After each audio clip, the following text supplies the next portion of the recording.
Hay personas que se despiertan cada mañana con la misma vida de ayer, no porque no puedan cambiar, sino porque repiten, sin darse cuenta, 7 hábitos que les roban la fuerza en silencio. Y si te dijera que tú podrías estar haciendo algunos de esos hábitos ahora mismo sin saberlo, que existe una filosofía forjada en las guerras del Imperio Romano, en la celda de un esclavo, en el diario de un emperador, que puede mostrarte exactamente en qué momento tu mente te entrega al caos. Y que lo que vas a descubrir hoy no es motivación de corto plazo, sino arquitectura mental, la misma que usó Marco Aurelio para gobernar el mundo más poderoso de su tiempo, mientras lloraba en silencio la muerte de sus hijos.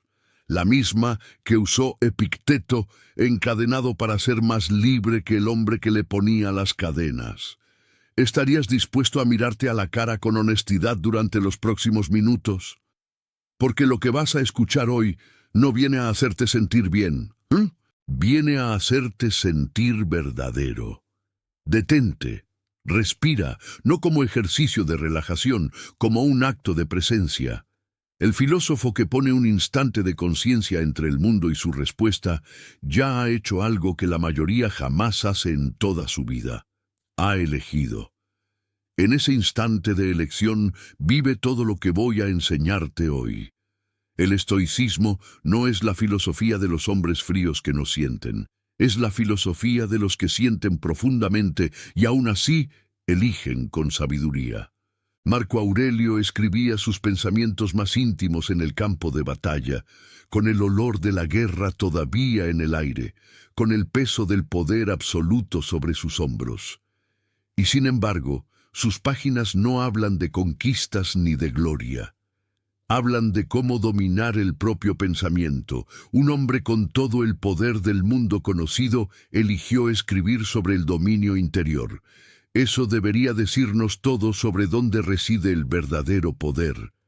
Antes de comenzar, necesito pedirte algo. Escribe ahora mismo en los comentarios estas 3 palabras. Domino mi mente. No lo hagas como cumplido al video, hazlo como entrenamiento. Los estoicos entendieron que el lenguaje moldea la realidad que percibimos. Cuando escribes que dominas tu mente, no estás mintiendo a los demás. Estás entrenando a tu sistema nervioso a adoptar esa postura. Estás sembrando una intención. Y las intenciones sembradas con conciencia crecen, aunque al principio no las veas. Y si ya escribiste esa frase, dale me gusta a este video. No te lo pido por una razón superficial. Al hacerlo, te conviertes en alguien que ayuda a que este mensaje llegue a otras personas que en este momento están sufriendo en silencio. La virtud estoica no es solo personal. Séneca lo decía sin rodeos. El sabio no vive solo para sí mismo. Vive de tal manera que su existencia beneficia a quienes lo rodean. Al ayudar a que este mensaje se propague, estás practicando esa virtud. Y hay una cosa más. Si todavía no te has suscrito, hazlo ahora. No después, ahora. Pero escucha bien por qué. No te lo pido como favor. Te lo pido porque suscribirte es un acto de disciplina. Es comprometerte de manera concreta y verificable con tu propio crecimiento. Los estoicos sabían que los valores sin hábitos son solo buenos deseos. Suscribirte es decirle a tu mente: quiero entrenar esto con regularidad. Me comprometo con mi desarrollo. No soy de los que empiezan y abandonan. Si ya estás suscrito, esto que acabas de leer confirma algo que ya sabías de ti mismo. Eres alguien que construye hábitos. Eso dice mucho de tu carácter. Vamos con los 7 hábitos. Y mientras los escuchas, te pido que seas brutalmente honesto contigo mismo. Porque el primer acto de fortaleza siempre es la honestidad. La primera cosa que la gente débil hace todos los días sin darse cuenta es reaccionar antes de pensar. No suena grave cuando lo dices así, suena casi inevitable, casi humano. Pero hay una diferencia enorme entre ser humano y ser esclavo de tus propios impulsos. Y esa diferencia es exactamente lo que los estoicos pasaron siglos estudiando con una precisión que la psicología moderna apenas está comenzando a confirmar. Piénsalo así. Alguien te dice algo que no esperabas, una crítica, un insulto, una noticia, una injusticia pequeña. Y antes de que tu mente consciente pueda intervenir, ya respondiste. Ya levantaste la voz. Ya enviaste el mensaje que no debías. Ya tomaste la decisión que ibas a lamentar antes de que terminara el día. ¿Por qué ocurre esto? Porque entre el estímulo y tu respuesta hay un espacio. Y durante años, tú has llenado ese espacio con automatismo en lugar de elección.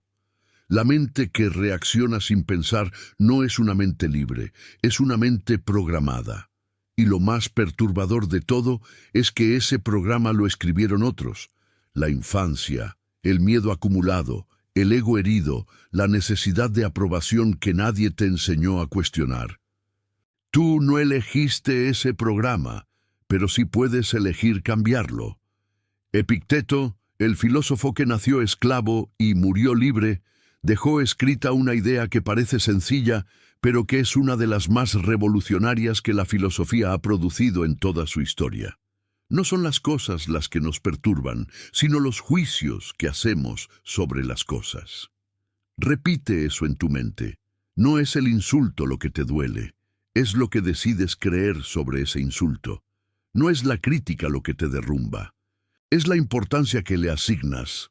No es la pérdida lo que te destruye, es el significado que construyes alrededor de esa pérdida. Esto tiene consecuencias prácticas inmediatas que puedes usar esta misma tarde. La gente débil, cuando recibe un mensaje que la molesta, responde en cuestión de segundos.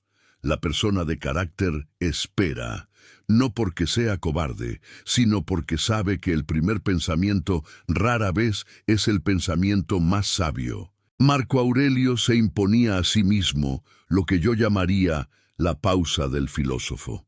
Antes de responder a cualquier cosa que generara una emoción intensa, se detenía y se preguntaba en silencio, ¿qué está realmente ocurriendo aquí? No lo que parece, no lo que siento en este momento, lo que realmente está ocurriendo. El estoicismo nunca fue suprimir las emociones. Eso es un malentendido que ha persistido durante siglos. Los estoicos usaban las emociones como información en lugar de dejar que fueran el motor de sus decisiones. Una emoción te dice que algo importante está pasando. Eso es valioso. Eso merece atención. Pero una emoción sola no sabe qué hacer con esa información. Para eso está la razón. El ejercicio es concreto y puedes practicarlo hoy mismo. Cuando sientas que una emoción intensa está a punto de generar una respuesta, detén todo lo que puedas detener, aunque sea por un segundo, aunque sea solo un suspiro, y pregúntate, ¿lo que estoy a punto de hacer o decir está alineado con la persona que quiero ser? ¿O es simplemente el reflejo de un dolor antiguo disfrazado de respuesta presente? Hay una señal de alerta que quiero que reconozcas en ti mismo. Si después de reaccionar sientes una mezcla de alivio inmediato y arrepentimiento posterior, si sientes que te sacaste algo de encima, pero que lo que pusiste afuera creó un problema nuevo, eso es la firma exacta de una reacción no elegida. Y si eso te ocurre con frecuencia, no es un defecto de carácter, es un hábito que se puede romper.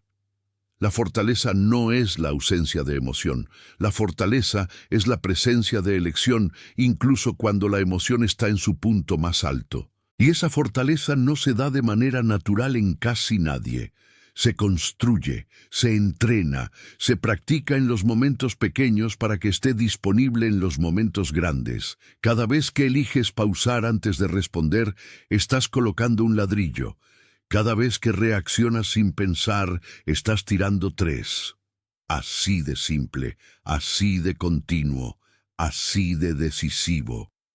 La persona que domina este primer hábito comienza a experimentar algo notable.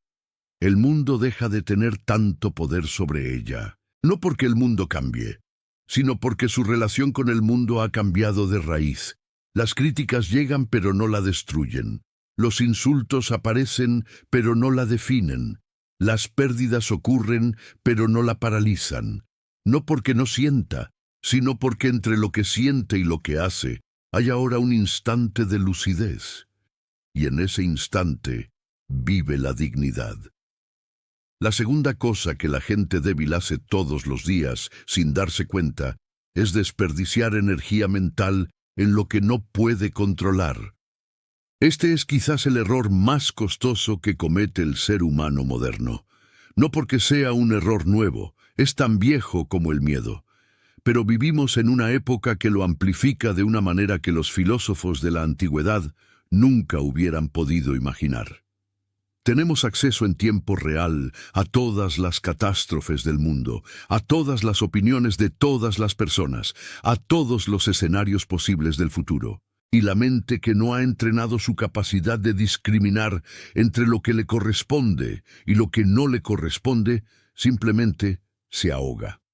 Cada día la mente de la mayoría de las personas atraviesa cientos de preocupaciones que tienen algo en común. Son absolutamente incontrolables.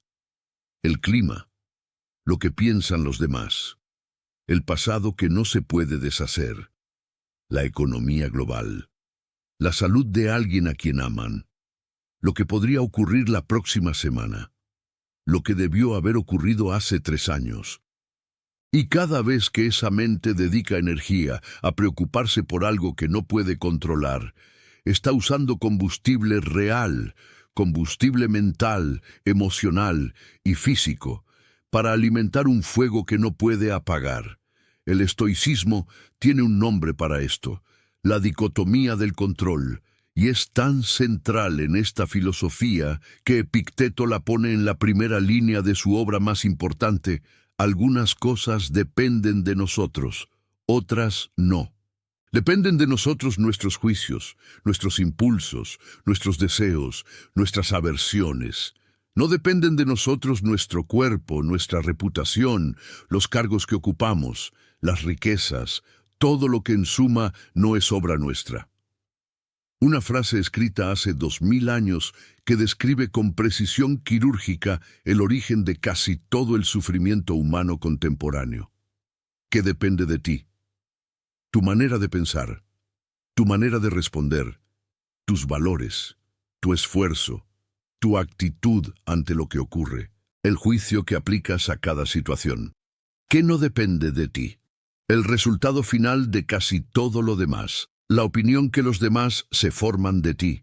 Si la persona que amas te corresponde, si el proyecto que construiste con tanto esfuerzo tiene el éxito que merece, si el cuerpo que tienes decide enfermar, si el mundo exterior está de acuerdo contigo. Y aquí viene la confrontación que necesitas escuchar porque te la mereces. ¿Cuánto tiempo pasas cada semana preocupándote por lo que no depende de ti? Sé honesto ahora mismo. Las horas que usas imaginando escenarios negativos que quizás nunca ocurran. Las vueltas que le das a lo que alguien podría estar pensando de ti. La energía que gastas intentando controlar cómo te perciben, cómo te valoran, si te incluyen o te excluyen. Todas esas horas son combustible que le robas a lo único que realmente puedes transformar, tu mundo interior. Marco Aurelio era el hombre más poderoso de su tiempo. Gobernaba millones de personas, tenía legiones, recursos, autoridad absoluta, y aún así regresaba constantemente a una sola idea: el único territorio que realmente me pertenece es el de mi propio pensamiento. No el imperio, no la historia, no el legado que dejaré cuando muera. Mi mente, mi respuesta a lo que ocurre. Eso es todo lo que tengo. Eso es todo lo que necesito. Esta enseñanza tiene una consecuencia paradójica que sorprende a mucha gente cuando la vive por primera vez. Cuando dejas de gastar energía en lo incontrolable, no te vuelves indiferente. Te vuelves más efectivo. Porque toda la energía que antes fluía hacia la preocupación estéril, ahora fluye hacia la acción real. Las personas que practican la dicotomía del control con disciplina No son personas que se cruzan de brazos ante la adversidad.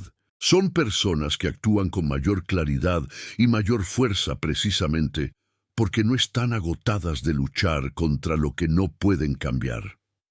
El ejercicio práctico es directo. Cada vez que notes que tu mente está girando alrededor de una preocupación, hazte una sola pregunta. ¿Esto depende de mí? Si la respuesta es sí, actúa ahora. Si la respuesta es no, suéltalo conscientemente. No fácilmente, conscientemente. Hay una diferencia fundamental entre esas dos palabras. Soltar con conciencia significa reconocer que algo está fuera de tu alcance y elegir, con deliberación, retirar tu energía de ese lugar y redirigirla hacia donde sí puede florecer. La señal de que estás atrapado en este segundo hábito es sutil, pero consistente. Te sientes agotado sin haber hecho nada concreto. Te despiertas cansado. Te vas a dormir con la mente acelerada. Sientes que te esfuerzas mucho, pero avanzas poco. Eso es lo que produce años de invertir energía mental en territorios que nunca podrás gobernar. No es debilidad de carácter, es una inversión equivocada, y las inversiones equivocadas se pueden corregir cuando sabes exactamente dónde está el error. La tercera cosa que la gente débil hace todos los días sin darse cuenta es buscar aprobación antes de confiar en sí misma. Esto puede parecer extraño en una lista sobre debilidad porque viene disfrazado de virtud, de empatía, de humildad, de ser una persona que considera a los demás, pero en la mayoría de los casos no es ninguna de esas cosas. Es miedo, miedo a equivocarse, miedo a ser juzgado, miedo a ocupar espacio sin el permiso de alguien más. Vivimos en una cultura que ha creado una epidemia silenciosa de personas que no pueden tomar una decisión sin consultar primero qué pensarán los demás, que no pueden elegir un camino propio sin buscar validación externa, que miden su valor personal en función de cuántos aprueban lo que hacen. Y cada vez que una persona cede su criterio interior a la opinión exterior, está haciendo algo que los estoicos consideraban una de las formas más graves de esclavitud. Le está entregando su capacidad rectora a manos de otro. Séneca lo dejó escrito con una claridad que atraviesa 2 milenios. Mientras tu mente sea incierta, deja que la guía de alguien valioso te oriente. Pero cuando hayas decidido qué camino seguir, sigue el tuyo, no el que otros dicen. Nota la diferencia. No es que los demás nunca tengan algo valioso que aportar, es que el punto de partida siempre debe ser tu propio criterio, tu propio razonamiento, tu propio carácter. El sabio escucha, el débil obedece sin filtro. El problema con la dependencia de aprobación es que crea un ciclo vicioso de proporciones enormes. Mientras más buscas aprobación, menos confías en ti mismo. Mientras menos confías en ti mismo, más necesitas la aprobación de otros para sentirte seguro. Y mientras más la necesitas, más vulnerable eres a la crítica, al rechazo, a la simple indiferencia de los demás. Hasta que un día, sin darte cuenta, has construido una identidad que no te pertenece. Una identidad armada con piezas que otros eligieron para ti, mientras tú solo asentías con la cabeza. Marco Aurelio se hacía una pregunta que era devastadoramente reveladora cuando se aplica con honestidad. ¿Estoy haciendo esto porque genuinamente creo que es correcto, o porque quiero que otros piensen bien de mí? Aplica esa pregunta a tu propia vida ahora mismo. ¿Cuántas de tus decisiones cotidianas están motivadas por el miedo a la opinión ajena? ¿Cuántas cosas no dices porque temes el juicio? ¿Cuántos proyectos no comienzas porque esperas la aprobación que nunca llega? ¿Cuántos límites no pones porque quieres caerle bien a todo el mundo? La gente débil vive para la mirada de los demás. La persona de carácter sólido vive para su propia conciencia.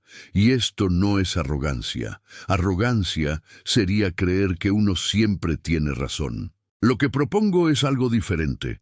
Desarrollar el criterio propio con la misma seriedad con que uno desarrolla una habilidad. Trabajarlo, cuestionarlo, refinarlo, pero finalmente confiar en él, porque es el único que siempre está disponible, el único que conoce tu vida completa, el único que debe responder por las consecuencias de tus elecciones. El ejercicio para este hábito requiere algo de valentía. Durante una semana, antes de tomar cualquier decisión importante, forma primero tu propio criterio antes de preguntarle a nadie. Luego, si quieres, consulta, pero parte de ti, no de los demás. Esta práctica sencilla comienza a reconstruir la confianza en tu propia mente que años de dependencia han erosionado en silencio. La persona que rompe este hábito experimenta algo que al principio puede sentirse incómodo: la soledad de la independencia. Porque cuando dejas de buscar aprobación, algunos que te rodeaban porque les gustaba tener poder de validación sobre ti, se alejan. No todos, pero algunos. Y al principio duele, pero luego el espacio que dejan esos vínculos dependientes se llena de algo más sólido: la confianza en ti mismo. Una confianza que no necesita ser confirmada por nadie, porque no depende de nadie. Esa confianza, decían los estoicos, es la base de la verdadera libertad interior, no la libertad de hacer lo que quieres, la libertad de ser lo que eres. La cuarta cosa que la gente débil hace todos los días sin darse cuenta es evitar el discomfort en lugar de elegirlo voluntariamente. Este es el hábito más silencioso de todos, el más aceptado culturalmente, el más difícil de reconocer en uno mismo porque vivimos en un sistema que nos dice en cada publicidad, en cada diseño de nuestro entorno, en cada algoritmo que nos sirve lo que ya nos gusta, que el placer inmediato es bueno y el malestar es una señal de que algo está mal. Pero los estoicos pensaban exactamente lo contrario respecto a cierto tipo de discomfort. No el sufrimiento sin sentido, no el dolor gratuito que no construye nada, sino el discomfort elegido con propósito, el que entrena, el que revela de qué estás hecho cuando no tienes todo lo que quieres, el que construye en ti algo que el confort nunca podría construir. Epicteto practicaba lo que hoy llamaríamos privación voluntaria. De vez en cuando elegía comer menos de lo que podía. Elegía pasar frío cuando podía calentarse.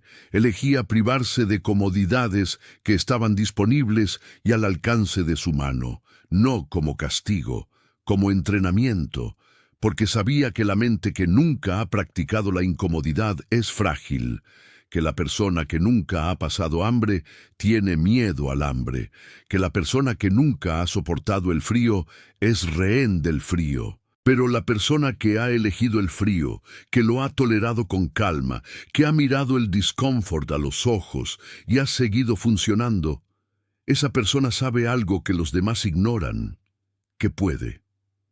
La gente débil construye su vida alrededor de la comodidad. Cambia de proyecto cuando se vuelve difícil. Sale de las relaciones cuando requieren esfuerzo real y profundo. Abandona el ejercicio cuando duelen los músculos. Evita las conversaciones incómodas que podrían cambiar todo. Pospone las decisiones que implican algún sacrificio. Y cada vez que hace eso, cada vez que elige el placer inmediato sobre el crecimiento a largo plazo, está enviando un mensaje a su subconsciente. No eres capaz de soportar lo difícil. Y el subconsciente aprende. Y la próxima vez que aparezca un reto, el impulso de huir será más fuerte que la vez anterior. Marco Aurelio se preparaba para cada día, con lo que yo llamo la premeditación de los obstáculos. Cada mañana, antes de enfrentar el mundo, se decía a sí mismo que hoy se encontraría con personas ingratas, con injusticias, con frustraciones, con momentos que pondrían a prueba su paciencia y su temple.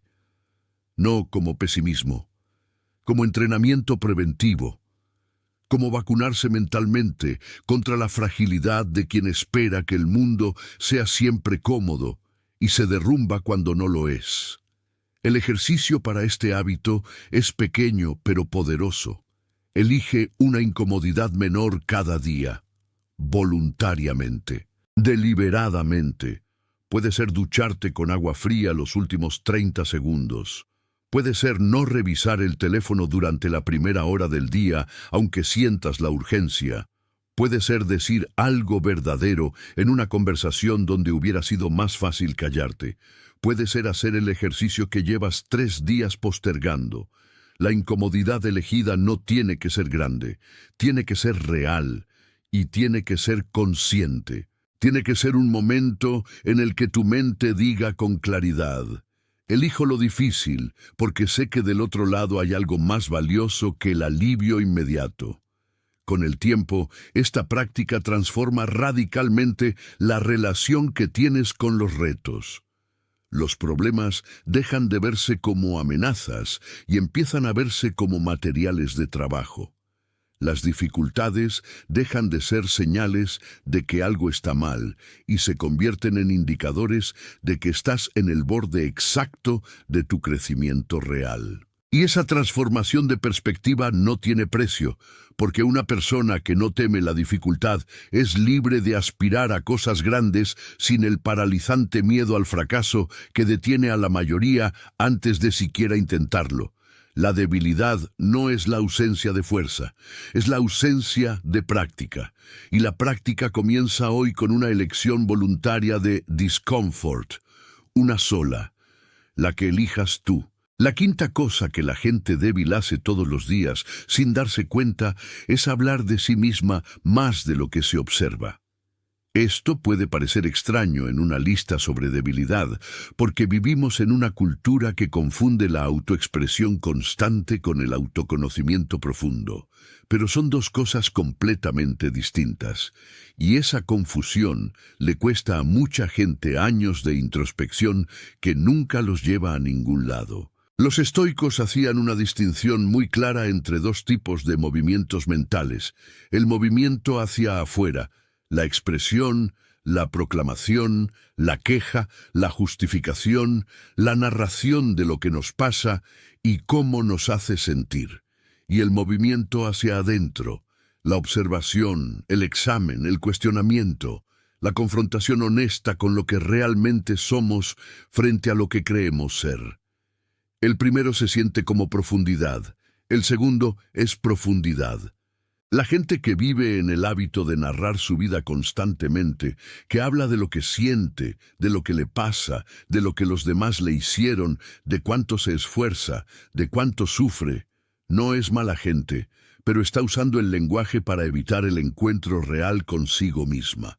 Porque puedes pasar 20 años contando tu historia a todo el mundo y seguir sin entender nada de ella. Pero si pasas una sola semana observándote con la frialdad de un filósofo, con la honestidad de un cirujano, puedes encontrar más claridad que en décadas de relatos. Marco Aurelio escribió algo que debería enseñarse en cada escuela del mundo. Mira dentro. Dentro está la fuente del bien, que puede brotar siempre si siempre estás excavando. No dijo, habla de ti mismo. Dijo, mira dentro, y la diferencia es abismal. Hablar de uno mismo suele ser una manera de buscar confirmación, de procesar el dolor a través del otro, de construir una identidad narrativa que nos haga sentir coherentes. Nada de eso es malo en su justa medida, pero cuando se convierte en el hábito dominante, bloquea el tipo de trabajo interior que realmente transforma. Epicteto enseñaba a sus alumnos a pasar periodos de silencio voluntario, no como práctica religiosa, como entrenamiento filosófico. Porque en el silencio, la mente revela sus propios patrones. En el silencio puedes escuchar el tono exacto con el que te hablas a ti mismo. Puedes notar los juicios automáticos que aplicas a los demás y que en realidad son el reflejo de los que te aplicas a ti. Puedes identificar los miedos que el ruido constante de la autonarración mantiene sepultados bajo capas de palabras. La señal de este hábito en la vida cotidiana es sutil. Si en las conversaciones tiendes a llevar el tema hacia ti mismo con frecuencia, si cuando alguien comparte un problema rápidamente conectas con el tuyo, si sientes incomodidad ante el silencio y lo rellenas con palabras sobre lo que sientes o lo que te ocurre, si te das cuenta de que eres mejor narrador de tu vida que observador de ella. Ninguna de estas cosas te hace una mala persona, pero sí señala un área de crecimiento enorme. El ejercicio es sencillo y difícil a la vez. Durante los próximos 3 días, al final de cada noche, dedica 5 minutos a escribir no lo que sentiste, sino lo que observaste de ti mismo durante el día. No la historia de lo que te pasó, la observación de cómo reaccionaste, qué pensamientos surgieron, en qué momentos actuaste desde el miedo y en cuáles desde la razón. Este pequeño acto de observación sostenida genera más autoconocimiento real que meses de conversaciones sobre tus sentimientos. Y hay algo más. La persona que se observa en lugar de solo narrarse desarrolla una capacidad que los estoicos valoraban enormemente. La autocorrección, no con crueldad, con precisión. Como un artesano que examina su obra, nota la imperfección y la corrige sin drama ni lamentación. La autocorrección filosófica es el acto más maduro que una mente puede realizar. Es decir, vi algo en mí que no estaba bien, lo reconozco, y elijo hacerlo diferente, sin excusas, sin relatos que justifiquen, sin culpar al mundo. Solo la elección directa de alguien que se toma en serio su propio crecimiento. La sexta cosa que la gente débil hace todos los días sin darse cuenta es vivir como si el tiempo fuera infinito, como si hubiera una reserva inagotable de días para comenzar lo que hay que comenzar, decir lo que hay que decir, ser lo que hay que ser.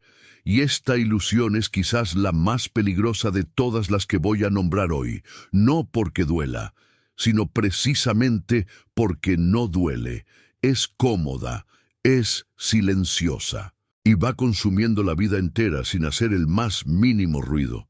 Los estoicos tenían una práctica que hoy muchos conocen por su nombre latino, memento mori, recuerda que morirás. Y la reacción inmediata de muchas personas ante estas palabras es la incomodidad, el rechazo, quizás incluso una resistencia física. Porque vivimos en una cultura que ha medicalizado la muerte, que la ha apartado de la vida cotidiana, que la trata como un fallo del sistema en lugar de como la condición fundamental y más honesta de la existencia humana. Pero los estoicos no usaban el memento mori para deprimirse ni para angustiarse. Lo usaban para despertar. Marco Aurelio lo practicaba regularmente no para paralizarse, sino para enfocar. Cuando recuerdas con honestidad que el tiempo es finito, que esta conversación no regresa, que este día no volverá, que esta oportunidad tiene una fecha de caducidad, algo cambia en la calidad de tu presencia. La dispersión se reduce, la urgencia de lo superficial pierde su poder. Y lo que realmente importa adquiere un peso que en la vida ordinaria se pierde entre el ruido constante. La gente débil posterga la conversación difícil porque hay tiempo, posterga el proyecto porque no es el momento perfecto, posterga el perdón porque aún duele y mañana será más fácil. Posterga el cambio porque este año está muy complicado y el siguiente seguro será más propicio. Pero los estoicos observaron algo que la experiencia humana confirma una y otra vez. El momento perfecto nunca llega. El año propicio es una ficción que la mente crea para no enfrentarse al miedo que está detrás de la postergación.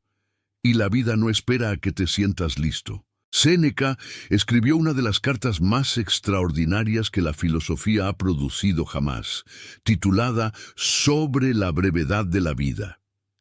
En ella dice que los seres humanos no tienen poca vida. Tienen mucha vida, pero la desperdician.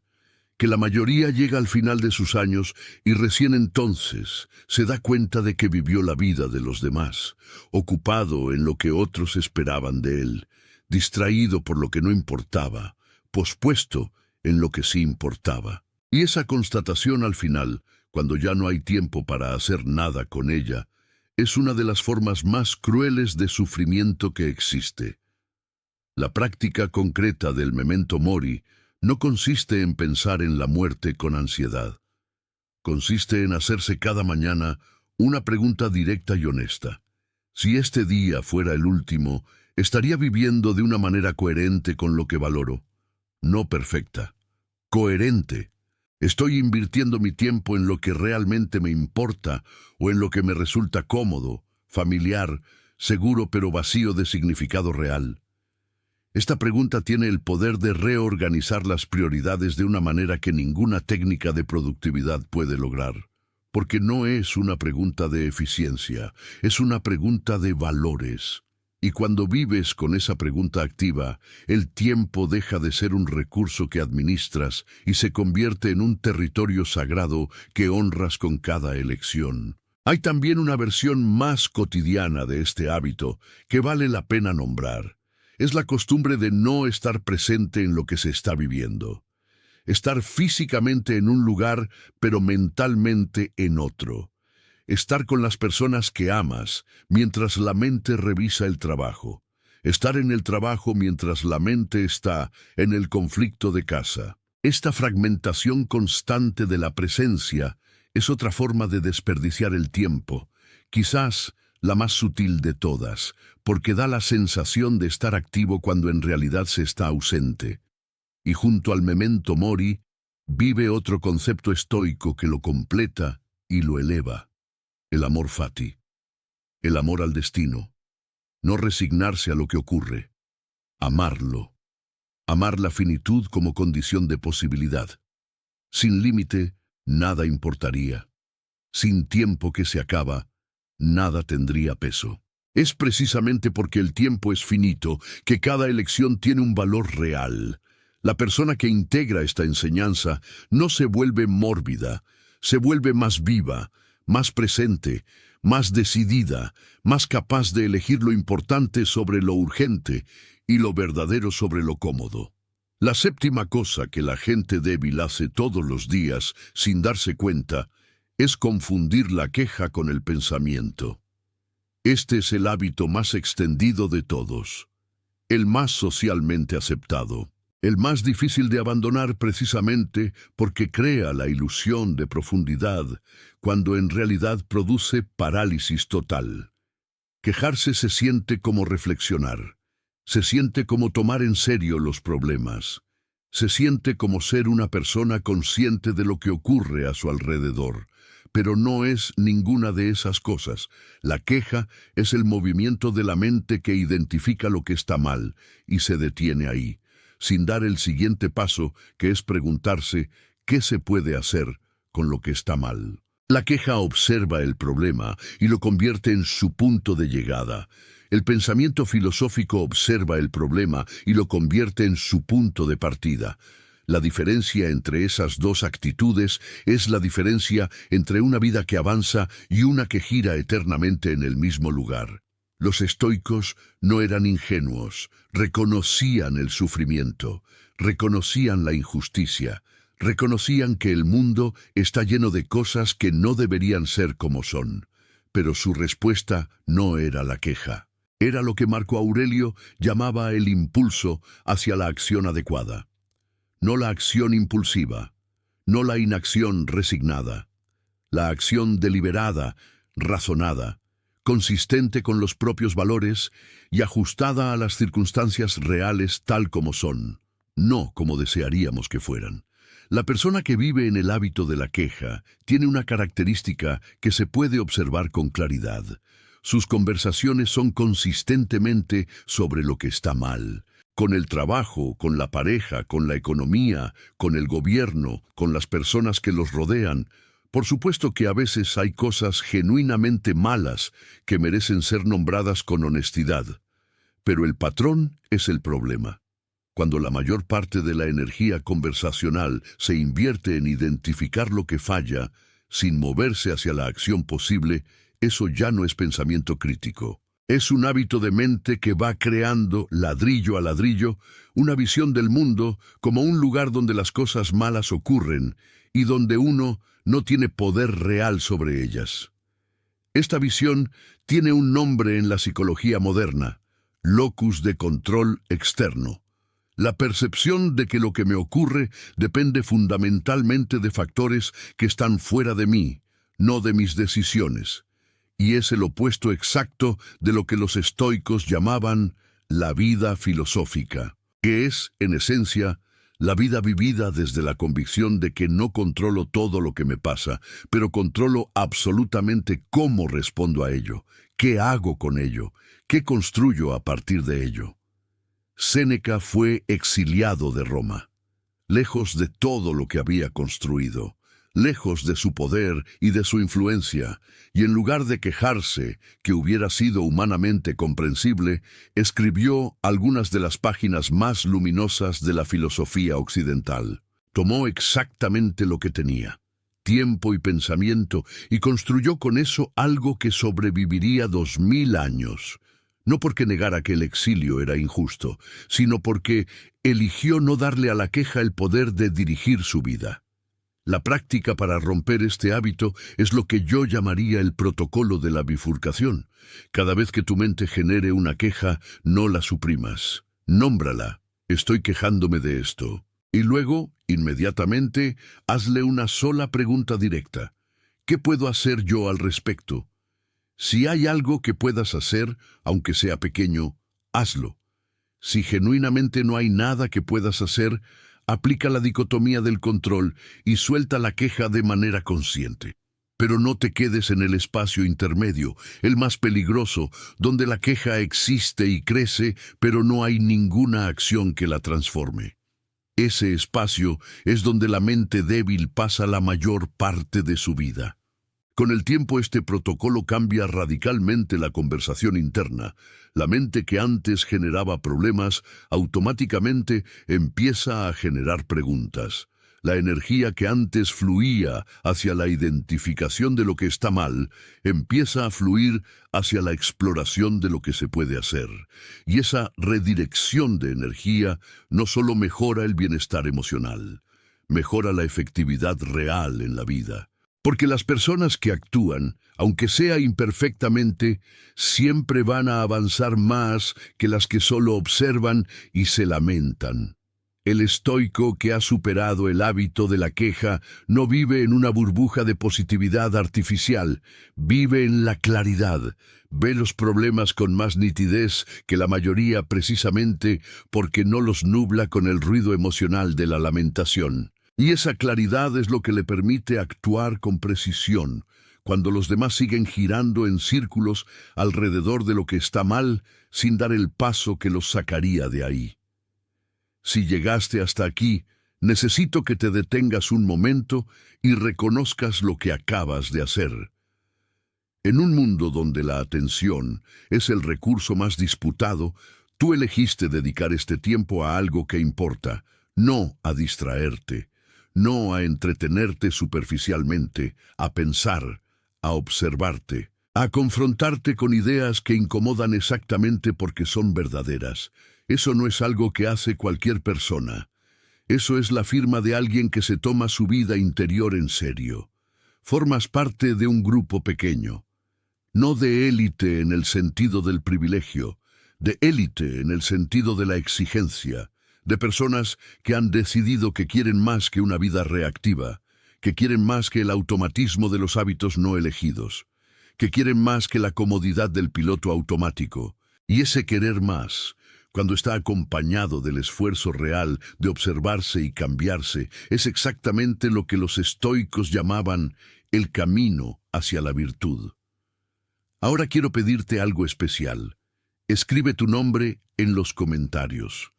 Solo tu nombre o una inicial, algo que te represente. porque quiero incluirte en lo que llamo mi reflexión diaria. Cada mañana, cuando me siento a pensar y a preparar estas enseñanzas, pienso en las personas que están en este camino. Cuando sé que hay un nombre real detrás de cada escucha, la intención con la que preparo estas palabras cambia, es más personal, más directa. Tu nombre en los comentarios me dice que estás aquí y me compromete contigo de una manera que va más allá de cualquier algoritmo. Si todavía no has compartido este video, quiero que lo consideres ahora. No por mí. Por las personas que conoces que están atrapadas en alguno de estos 7 hábitos y que quizás lo están viviendo como un problema sin nombre, sin explicación, sin salida visible. Hay algo profundamente poderoso en poder decirle a alguien: esto que sientes tiene un nombre, tiene una raíz y tiene una solución. Compartir este video es exactamente eso. Es el acto de alguien que sabe que la sabiduría no sirve para guardarse, sino para transmitirse. Séneca lo decía con toda claridad: el bien que haces hacia afuera te transforma por dentro, y si aún no estás suscrito, este es tu último recordatorio, y lo digo con todo el respeto que mereces. La persona que llegó hasta aquí, que escuchó todo esto, que se observó con honestidad durante estos minutos, no puede irse y dejar esto incompleto. La suscripción no es un botón, es un pacto contigo mismo. Es decirle a tu cerebro: voy a volver, voy a continuar. No soy de los que empiezan y abandonan. Soy de los que construyen. Y si ya estás suscrito, lo que acabas de leer reafirma algo que ya sabías de ti mismo. Cuando tomas una decisión de crecimiento, la sostienes. Eso tiene un valor enorme en un mundo lleno de personas que comienzan 1000 veces y terminan 0. Ahora cierra los ojos si puedes. Si no puedes, simplemente haz más lenta tu respiración. Piensa en uno de los 7 hábitos que reconociste en ti mismo hoy. Solo uno, el que más resonó. El que más dolió al escucharlo porque sabías, en algún lugar dentro de ti, que era verdad. No lo juzgues, no te castigues. Solo nómbralo con claridad. He estado haciendo esto. Y ahora pregúntate, con la frialdad y la compasión de un buen maestro hacia un buen alumno: ¿qué haría diferente mañana si decidiera, solo mañana, aplicar lo que aprendí hoy? No para siempre, no para el resto de tu vida. Solo mañana. Una pausa antes de reaccionar. Una pregunta antes de quejarte. Una mirada adentro antes de buscar aprobación afuera. Una pequeña incomodidad elegida con propósito. Los grandes cambios no ocurren con grandes resoluciones pronunciadas en voz alta. Ocurren con pequeñas elecciones repetidas con coherencia a lo largo del tiempo. Eso es lo que los estoicos practicaban. No ceremonias, no declaraciones, elecciones pequeñas, diarias, invisibles para todos menos para uno mismo. Marco Aurelio escribió esto para sí mismo, no para la posteridad, aunque la posteridad lo encontró de todas formas. Muy poco se necesita para hacer una vida buena. Todo está dentro de ti, en tu manera de pensar. Todo está dentro de ti. No es un eslogan, es la conclusión a la que llegaron los mejores pensadores de la historia, después de décadas de observar la vida humana con la mayor honestidad que la mente puede alcanzar. Todo está dentro de ti. Y ahora lo sabes, también tú. Nos vemos en el próximo video.